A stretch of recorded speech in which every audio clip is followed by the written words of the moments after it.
Tingin naman. Abuse. Picture, video to, no? Video? Oo. Alam mo, pinaiyak yung dalawang niluluto mo. Kakatuwa. Inuwento ko yung anak ko. Di namin na naman kwento niya. Ngayon lang namin narinig eh. Lai, yung piniprito mo lason sa akin, Bioli, yung piniprito mo lason sa akin. Di pwede talaga sa inyo. O, di may pwede sa'yo yung galunggong. Di ba ano yun sa uric acid? Alin yung galunggong? Isda yun eh. Oo, pero mataas siya sa uric acid. Hindi, kung kuha siya sa US, Pilipinas naman nakuha yun eh. Kaya okay yung... Kasi Hindi. yung mama ko ganyan, ano siya, lahat ng white meat lang na isda. Kasi nga yung... yung tilapia, bawal daw sa akin tilapia. Yung pala, pagka yung tilapia galing US kasi maraming... Okay na kami na. Brown na lahat. Oo. Pwede na. Masarap na to. Anong oras tayo pupunta ng base?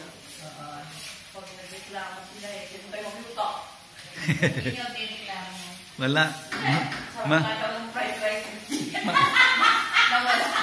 Yung walang asin. O, hindi ako nagpaluto ah. May akong sisina, kaya walang asin dahil sa akin. Dito lang masarap ko sa tabi ko. Kasi malaki. Hindi niya naisipan.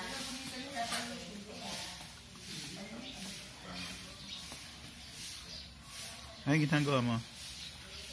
Nag-ano lang. Nag-aaral ka magbasa. Tinatawagan ko, Chik. Akala ko yung kambal. Alam mo kung mag-toothbrush ka, hindi mo na kailangan yung mask na yan. Hindi, walang biro. Kasi ako meron akong mask dyan eh, nakahanda din pag mag-toothbrush. Suot ng mask. Di nahihilo ka nun. Ay! Kasi nalalamap yung Hindi, sarili mong kaya ang sarap ng tulog ko no, pag naka-mask. Try nyo matulog ng naka-mask. Hindi ka makahinga. Hindi nga, dahil nasa Kaya nga nung pandemic, nakamask. carbon dioxide poisoning ba yung tawag doon? Si Pres busy sa trabaho.